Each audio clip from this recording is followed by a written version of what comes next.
श्री शिवाय नमस्तुभ्यम। हर हर महादेव।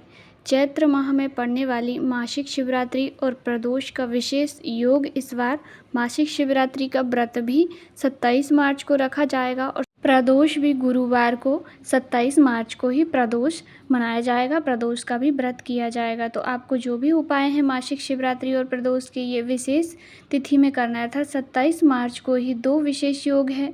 गुरुजी कहते हैं जब एक साथ मासिक शिवरात्रि और प्रदोष पड़ता है, अर्थात शिवरात्रि और प्रदोष एक दिन पड़ जाती है, तो उसका बहुत ही विशेष महत्व होता है। वो तिथि कोई साधारण नहीं होती है। यदि आप कोई भी उपाय करेंगे ना, उसका आपको फल ज़रूर मिलेगा। चाहे तो आप भोलेनाथ को केवल एक चावल का दाना चढ़ाते हैं या एक बेलपत्र चढ़ाते हैं, तो भी आपको उसका लाभ ज़रूर मिलेगा। यदि आपकी कोई विशेष मनोकामना है तो आज के दिन आप पार्थिव शिवलिंग का बनाकर पूजन अवश्य करें। आप चाहें तो अपने घर में पार्थिव शिवलिंग बना लें या आप बेलपत्री के वृक्ष के नीचे जाकर पार्थिव शिवलिंग बना लें।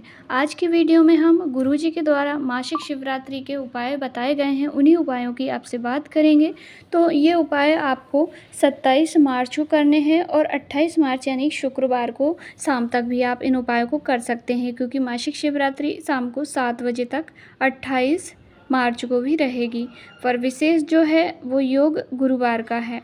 तो आपको क्या करना है, यदि आपने महाशिवरात्रि के दिन गेहूं की बाली वाला उपाय किया था, धन प्राप्ति महाकरोड़पति बनाने वाला, और यदि स्वयं का मकान नहीं है तो घर बनाने वाला जो उपाय गुरुजी ने महाशिवरात्रि पर यानी कि मैन शिवरात्रि पर जो पिछले महीने निकली है उस शिवरात्रि पर 28 फरवरी के दिन यदि आपने एक गेहूं चढ़ाकर उसमें से 12 दाने निकाल के एक दाना बाबा को अर्पित किया था, तो उनमें जो 11 दाने आपके पास बचे हुए हैं उनमें से एक दाना आपको माँ अशोक सुंदरी के स्थान पर इसी मासिक शिवरात्रि यानी कि गुरुवार शुक्रवार दोनों में से किसी भी एक दिन आप कर सकते हैं। यदि गुरुवार को आप चढ़ाएंगे तो आपको शाम के समय चढ़ाना है, और यदि शुक्रवार को आप चढ़ाएंगे तो सुबह से शाम तक यानी कि 7 बजे तक आपको एक दाना जो गेहूं के आपके पास रखे हुए हैं उनमें से आप चढ़ा दीजिएगा। दूसरा उपाय, यह उपाय आपको किसी भी विशेष मनोकामना की पूर्ति के लिए करना है। गुरुजी ने कहा इस उपाय को करने से आपकी मनोकामना 15 दिन में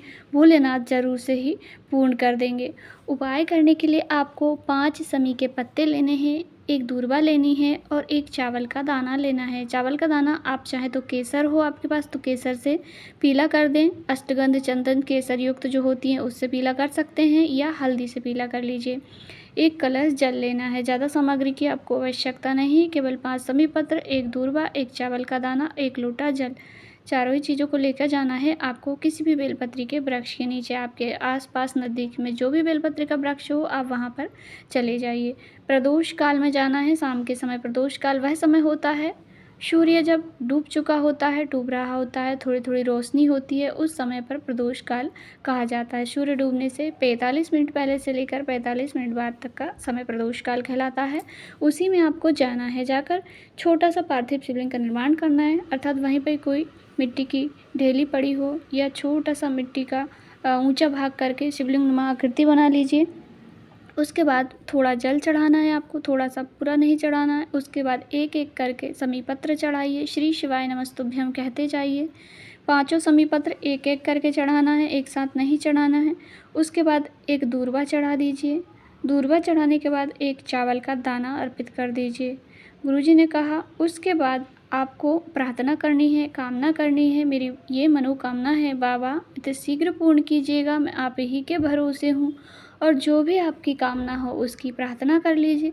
प्रार्थना करने के बाद थोड़ी देर वहीं पर बैठकर, ज़्यादा देर आपको बैठना नहीं है, वहीं पर एक लोटा जल से शिवलिंग का विसर्जन कर दीजिए। बाकी सामग्री को भी आप हटाकर वहीं पे एक साइड कर सकते हैं या निर्माल्य में भी विसर्जित कर सकते हैं। गुरुजी ने कहा इस उपाय को आप प्रदोष काल में किसी भी दिन कर सकते हैं। वैसे तो प्रदोष से ही नहीं है, मतलब प्रदोष के दिन का ये उपाय नहीं है। गुरुजी ने कहा इस उपाय को आप किसी भी दिन प्रदोष काल में कर सकते हैं, पर ये प्रदोष का विशेष योग है, मासिक शिवरात्रि का विशेष योग है।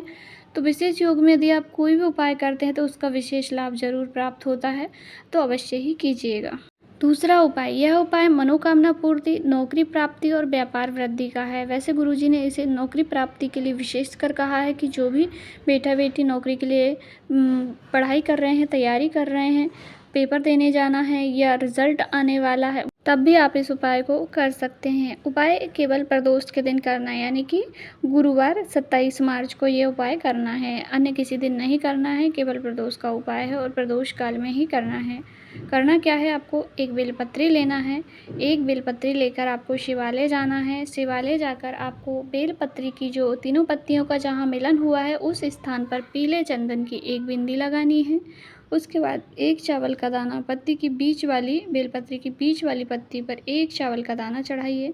उसके बाद उस बेलपत्री को महादेव की शिवलिंग के ऊपर आपको अर्पित कर देनी है।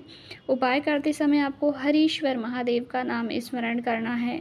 गुरुजी ने कहा हरीश्वर महादेव का नाम स्मरण करके एक बेलपत्री एक चावल के दाने के साथ बाबा को अर्पित कर दीजिए। बेलपत्री चढ़ाते समय आपका चावल का दाना गिर जाता है तो कोई दिक्कत की बात नहीं है। मध्य से पकड़ के यदि चावल के दाने के ऊपर उंगली रखकर आप चढ़ाएंगे तो चावल का दाना आपका नहीं गिरेगा। यदि गिर जाता है तो कोई दिक्कत नहीं। गुरुजी ने कहा बस इसी प्रकार से आपको ये उपाय करना है। बेलपत्री की डंडी जलाधारी की ओर होनी चाहिए जिस ओर जल बह कर के जाता है। आपका मुख भी उत्तर दिशा की ओर होना चाहिए। आपको दक्षिण में बैठना है, उत्तर की ओर मुख करना है, यानी कि जिस तरफ जल बह के जाता है उधर आपको मुख करना है। बस इतना सा ही यह उपाय है। जो भी लड़का लड़की करता है निश्चिंत रूप से उसको नौकरी प्राप्त होती ही है। यदि बच्चे किसी कारणवश नहीं कर पाते हैं तो माता पिता भी बच्चों के लिए इस उपाय को कर सकते हैं। लाभ प्राप्त ज़रूर होगा। आज की जानकारी आपको थोड़ी सी उपयोगी लगी हो तो वीडियो को लाइक, चैनल को सब्सक्राइब जरूर करें। कोई उपाय ढूंढना चाहते हैं, कहीं पे कुछ समझ नहीं आया हो तो कमेंट करके अवश्य ही बताइएगा। मैं आपको उपाय ज़रूर उपलब्ध कराऊंगी और आपकी जो भी समस्या होगी, जो भी सवाल होंगे उसका रिप्लाई भी आपको अवश्य ही मिलेगा। हर हर महादेव। भोलेनाथ माता पार्वती आप सभी की सब मनोकामनाओं को पूर्ण करें। हर हर महादेव।